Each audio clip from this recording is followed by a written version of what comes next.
नमस्कार दोस्तों, आज की वीडियो बहुत ही हेल्पफुल होने वाली है और आप सभी के रिक्वेस्ट पर है।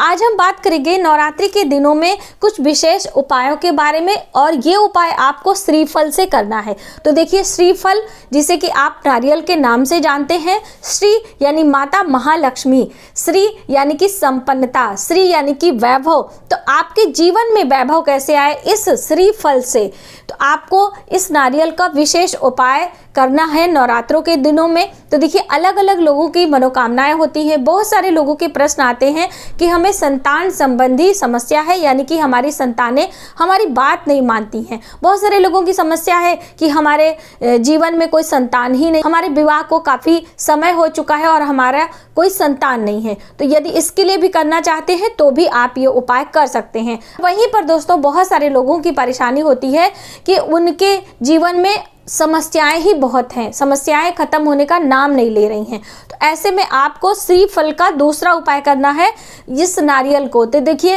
ये श्रीफल अलग है, इसीलिए मैं आपको लेकर आई हूँ यहाँ पर, और पीले कपड़े में ही उपाय करना है, इसलिए मैं पीला कपड़ा भी लेकर आई हूँ।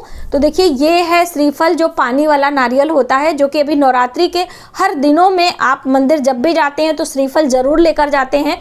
और जो जटा वाला नारियल होता है, जिनके ऊपर जटाएं होती हैं, ये है जटाएं। तो श्रीफल जब हम कलश पर लगाते हैं तो जटा वाले नारियल का इस्तेमाल करते हैं। वहीं पर जब हम हवन करते हैं और उसमें हम नारियल डालते हैं तो सूखा नारियल डालते हैं, ये पानी वाला नारियल नहीं डाला जाता है।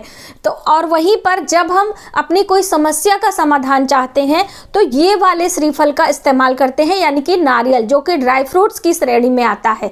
ठीक है, तो आप इसे ध्यान से देखें सभी अलग अलग श्रीफल को, और इसका इस्तेमाल यदि आप सही तरीके से करते हैं तो निश्चित ही आपके जीवन में समृद्धि और वैभव, संपन्नता सभी चीज़ें आती हैं। तो एक एक करके हम जानते हैं कि अलग अलग समस्याओं के लिए इस श्रीफल का इस्तेमाल या फिर प्रयोग या फिर आप टोटका भी कह सकते हैं, कैसे इन नवरात्रों के दिनों में हमें करना चाहिए। तो देखिए, मैंने आपको नवरात्रि पूजा की सामग्री में ही बताया था कि एक श्रीफल आपको कलश में लगाना होता है, और यदि आप व्रत नहीं कर रहे हैं, आप कलश नहीं रख रहे हैं, तो एक श्रीफल यानी पानी वाला नारियल जिसके अंदर पानी होता है, इसके ऊपर मौली के धागे लपेटकर और एक कपड़ा जो लाल चुन्नी होती है उसे लपेटकर आपको माता रानी के चरणों में रखना होता है।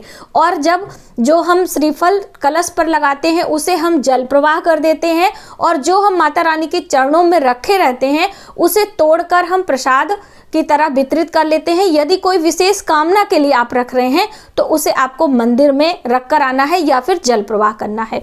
ठीक है, तो इस तरह से आप इस श्रीफल का इस्तेमाल कर सकते हैं। अब आइए, अलग अलग जो मनोकामनाएं होती हैं उसके लिए कैसे करना है। तो देखिए, कभी भी अष्टमी तिथि पर हमें श्रीफल ग्रहण नहीं करना चाहिए और ना ही श्रीफल तोड़ना चाहिए। हर वीडियो में हम आपको इसीलिए बताते हैं क्योंकि अष्टमी तिथि माता महालक्ष्मी का विशेष दिन माना जाता है, और जो इस बार की अष्टमी है वो कब है वो भी मैं आपको बता दूं। वर्ष 2023 में अष्टमी तिथि का व्रत हमें 29 तारीख को यानी 29 मार्च को करना है, और 30 मार्च को नवमी तिथि का व्रत किया जाएगा, 31 मार्च को पारण किया जाएगा। तो ये मैंने सोचा मैं आपको बता दूं क्योंकि बहुत सारे लोगों के प्रश्न भी हो सकते हैं।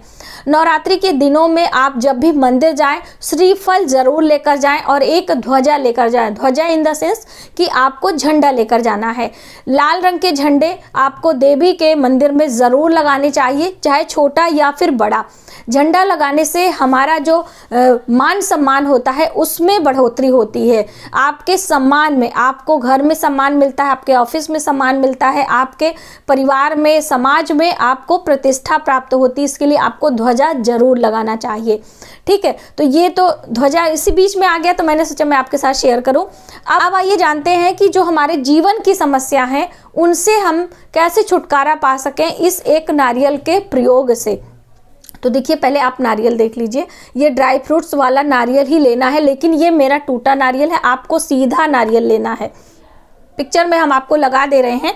तो आपको सीधा नारियल जो पूरा है उसको लेना है और उसे ऊपर से कट कर लेना है। तो इसके अंदर इस तरह से होल होता है और इसमें आपको आटा भून लेना है। आप आटा घी में भी भून सकते हैं और सूखा भी भून सकते हैं और उसमें आप चीनी का बूरा मिला दीजिए। बूरा होता है जो कि हम चीनी को मेल्ट करके, और जैसे कि मैंने आपको गुजिया बनाने की रेसिपी में बताया था, वो वाला चीनी का बूरा आप इसमें डालें आटे के साथ में, और फिर ऊपर से जो आपने कट किया है नारियल इसको लगा दें और उसके बाद एक आप इसे मौली के धागे से बांध दीजिए। अब आप किसी भी पीपल के वृक्ष के नीचे जाते हैं और खड्डा खोद के इस नारियल को नीचे दबा देते हैं। यदि आप इन नवरात्रों के दिनों में ये उपाय करते हैं तो आपके जीवन में आने वाली जितनी भी बाधाएं, समस्याएं हैं, आपका काम नहीं बन रहा है, आपको अचानक बहुत सारी समस्याओं का सामना करना पड़ता है, धीरे धीरे समाप्त होने लगती हैं। जैसे जैसे इस नारियल के अंदर भरे हुए चीनी और आटे को चींटियां ग्रहण करती हैं, वैसे वैसे ही आपकी समस्याएं स्वतः ही समाप्त हो जाएंगी। तो ये विशेष उपाय है, आप इन नवरात्रों के दिनों में ज़रूर करें और दिन में ही करें। बहुत सारे लोग कहते हैं ना कि मैम दिन में करें कि रात्रि में, तो दिन में ही आपको ये उपाय करने हैं। कोई भी उपाय होते हैं ज़्यादातर दिन में ही आप करें, सूर्य रहते तो उसका प्रतिफल आपको जल्द देखने को मिलता है। तो ये पहला उपाय है, आपकी समस्याओं का समाधान होने लगेगा। अचानक आने वाली जो समस्या है उससे आपको बिल्कुल छुटकारा मिलेगा। आप इसे करके तो देखिए। और अब दूसरे उपाय के बारे में आते हैं। जैसे कि आपके घर में संतान नहीं हो रही है या फिर संतान संबंधी कोई समस्या है, इन दोनों के लिए ये उपाय आप कर सकते हैं। आपको करना क्या है, सबसे पहले तो एक पीला कपड़ा लेना है। पीले रंग का ही कपड़ा ज़रूरी है, ये बात आप ध्यान में रखेंगे। कॉटन का कपड़ा इस तरह से मार्केट में मिल जाता है, या फिर आपके पास कोई आपके साड़ी का कोई कुछ नया कपड़ा रखा हो तो उसे भी आप ले सकते हैं। और एक श्रीफल यानी कि पानी वाला नारियल लेना है और उसके ऊपर आपको मौली के धागे बांधते हैं। आप कितनी भी, आप 3 बारी 5 बारी मौली के धागे लगा दीजिए और हल्दी कुमकुम का तिलक कर दीजिए। अब इसको आप इस तरह से श्रीफल लपेट लीजिए अच्छे से। पति पत्नी मिलकर माता दुर्गा के सामने ये श्रीफल उनके चरणों में रखकर माता दुर्गा के मंत्रों का जप करेंगे। माँ दुर्गा के नमाण मंत्र हैं, दोनों ही आप लोग बैठकर ये कार्य करेंगे तो आपकी जो कामनाएं हैं वो जल्द पूर्ण होंगी। आप चाहें तो सिंगल भी कर सकते हैं, लेकिन सिंगल थोड़ा सा समय लग सकता है।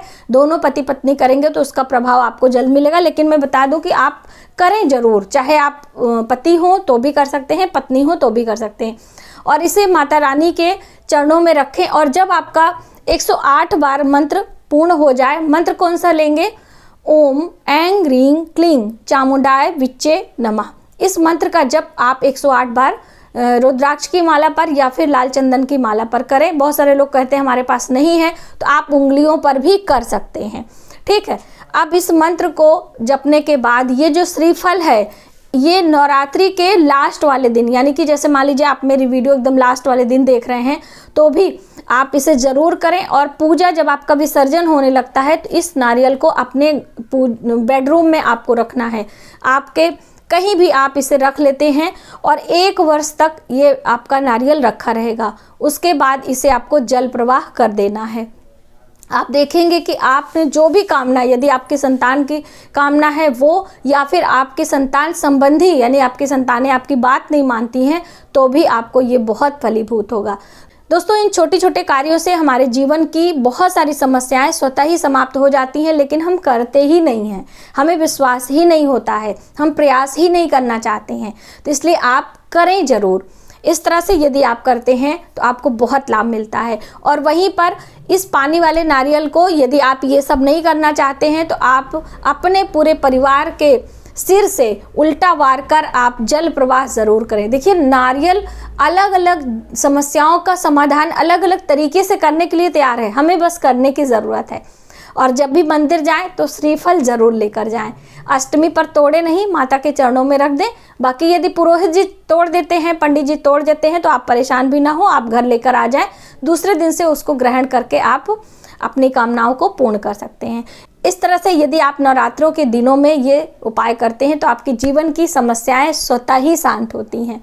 तो आज की वीडियो में बस इतना ही। यदि हमारी जानकारी आपको थोड़ी सी भी हेल्पफुल लगे तो प्लीज़ हमारी वीडियो को लाइक करें, शेयर करें, सब्सक्राइब जरूर करें न्यू वीडियोस के लिए। मिलते हैं एक नई जानकारी के साथ नए वीडियो में, तब तक आप अपना ख्याल रखें।